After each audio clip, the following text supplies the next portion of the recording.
kanilang ebidensya, ECOA report. Officer in charge pa lang si Binay ng Makati nang unang makatikim ng kasong korupsyon laban sa kanya. Nagbigay ako ng libre merienda para sa mga empleyado ko. Total naman, laging sabi, pagkataong gobyerno, pangkape. O, wala nang pangkape. Total naman, kaya namin. May pera naman kami.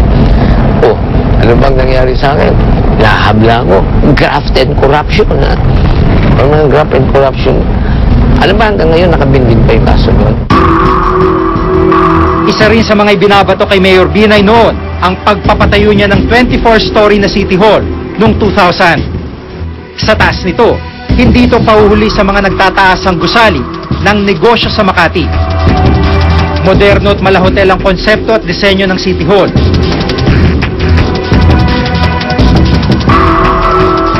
Lahat ng transaksyon computerized, maging ang pagtanggap ng reklamo at pagbabantay ng trapiko sa buong lungsod. Umabot ang City Hall sa halos 4 na bilyong piso na ipinangutang noon sa mga bangko. Noong 2006, nang sampahan ng ombudsman ng plunder, estafa at misappropriation of public funds na Mayor Binay at kanyang asawa, ni dating Makati Vice Mayor Roberto Brillante, kalaban ng alkalde sa politika. This is an urgent motion to resolve the criminal aspect of the complaint. Overpriced daw na mahigit 50 milyong piso mga partition, mga muebles at iba pang supply na ginamit sa bagong City Hall. Ano bang masama sa City Hall na rin? Kasi isang policy ko, ha, kailangan sa bawat ginagastusan mo, laging dekalidad. Hindi ba yung murahin na ang pangit at hindi very functional, no, ha? Isang sakong kaso na inaabot, dinadaanan ko. Hindi naman ako suspend, ha? Hindi naman ako, lalo na hindi ako nakukumbit. Dahil sa talagang harassment lang yan, 2006 din ang lumabas ang isang suspension order mula sa Office of the President laban kay Mayor Binay, kaugnay ng aligasyon ng pagpapasweldo niya sa mga ghost employees. Nakabinbin pa yung pagtatanong ko yan. Sinususpend din ako. Hindi naman ako papayag dyan. Sabi ko nga, isosoli ko na lang yung certificate ko ng bilang abogado pagka ganito ang labanan. Dahil sa tama ako, nag-issue ng restraining order ng Court of Appeals. At pagkatapos, dinismiss yung kaso. Pero hindi lang kalaban sa politika nakasilip ng umano'y anomalya laban kay Mayor Binay. Noong 2001, naglabas ng special report ang Newsbreak magazine ukol sa yaman niya. Umabot umano sa 80 milyong piso ang hindi may paliwanag na yaman ni Mayor Binay. Kabilang umano sa unexplained wealth niya ang may 66 na hektaryang farm sa Rosario, Batangas. Sa Statement of Assets and Liabilities o SALN, idinideklara ang kabuuang yaman o net worth ng isang politiko.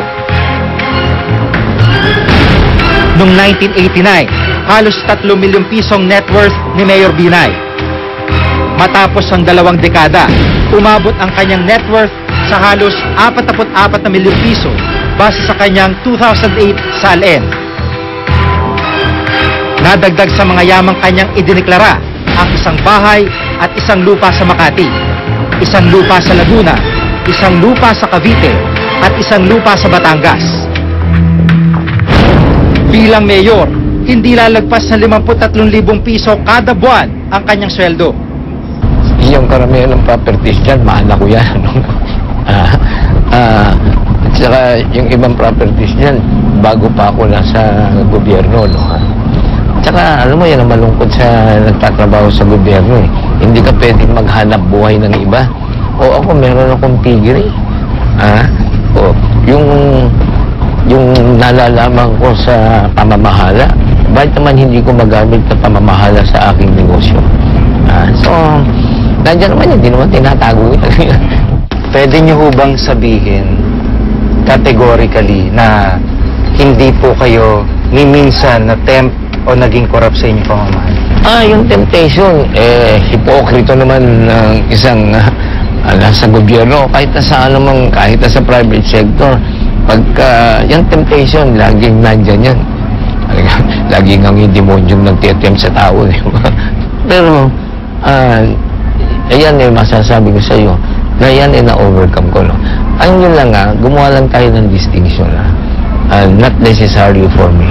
Kung walang kondisyon sa paglilingkod, at ito pagtanaw mo ng utang na loob, ano naman ang sama ba nun?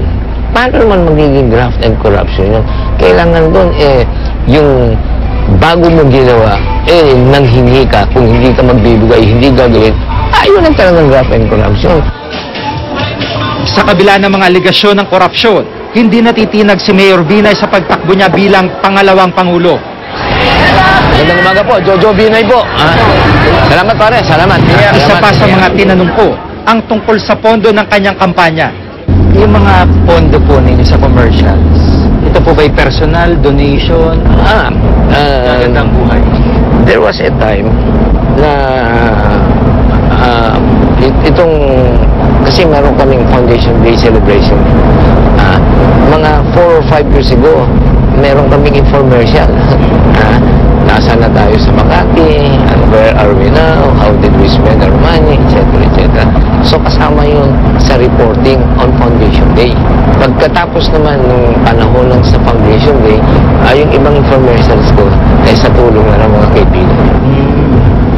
May magkano na-monitor nyo ba kung magkano na inabot ng Hindi na ako mag-iporit to say, hindi ko naman kaya pasundan yan. Basta nagtagastos kami sa pamagitan ng tulong ng mga kaibigan. Pwede niyo pala sa personal. Anak mo! Buti na lang wala ang misis ko Alam kong maglilingkod ako sa pamahalan. Kaya naman lahat ng academic preparations ginawa ko. Kaya naman nag-aral ako ng public administration.